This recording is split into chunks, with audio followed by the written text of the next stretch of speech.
Get ready for the dictation. Start. The present criminal miscellaneous petition has been filed by the petitioner stating that the cognizance against the petitioner has been wrongfully taken as there is no specific averment made in the complaint of being directly responsible for the conduct of the business, or even indirectly the petitioner cannot be said to be responsible for the conduct of the business of sale of drugs, and the allegations leveled under section 18C of the Drugs and Cosmetics Act 1940, hereinafter referred as the Act of 1940, would be barred in terms of section 34 of the Act of 1940. Thus, the petitioner cannot be said to have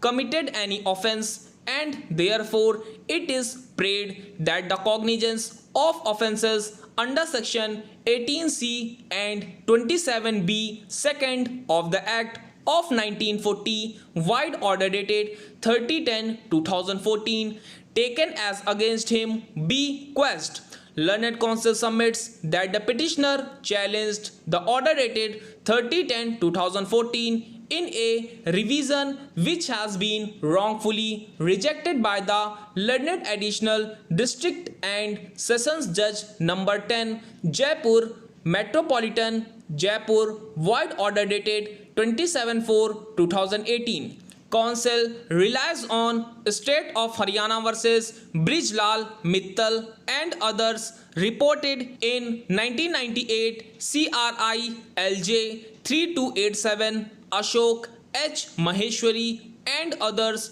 versus State of Rajasthan reported in 2004 to CRLR Rajasthan 1627, and the order dated 15/12/2011 passed in Sarat Kumar Sanghi versus the State of Rajasthan SB Criminal Miscellaneous Petition number 688/2005 in support of his contentions.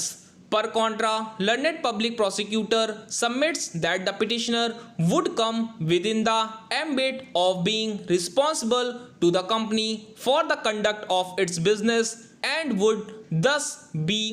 liable in terms of section 34(1), and therefore the cognizance has been rightly taken as he was holding the post of trustee and authorized secretary of the hospital, and it has been specifically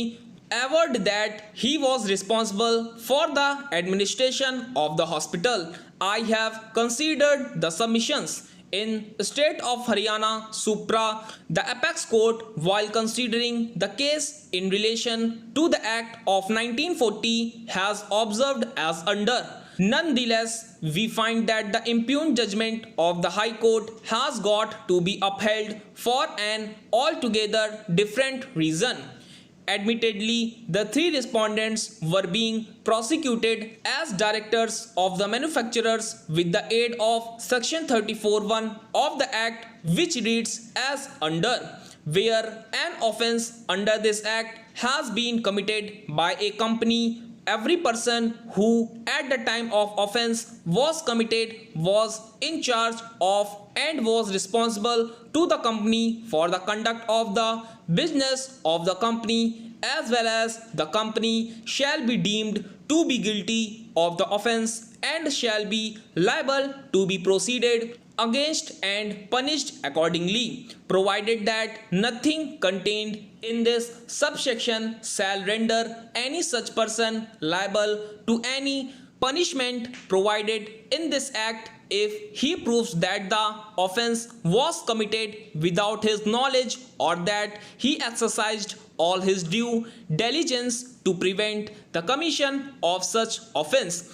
It is thus seen that the vicarious liability of a person for being prosecuted for an offence committed under the act by a company arises if at the material time he was in charge of and was also responsible to the company for the conduct of its business. Simply because a person is a director of the company, it does not necessarily mean that he fulfills both the above requirements so as to make him liable. Conversely, without being a director, a person can be in charge of and responsible to the company for the conduct of its business. From the complaint in question, we, however, find that except a bald statement that the respondents were directors of the manufacturers, there is no other allegation to indicate even prima facie that they were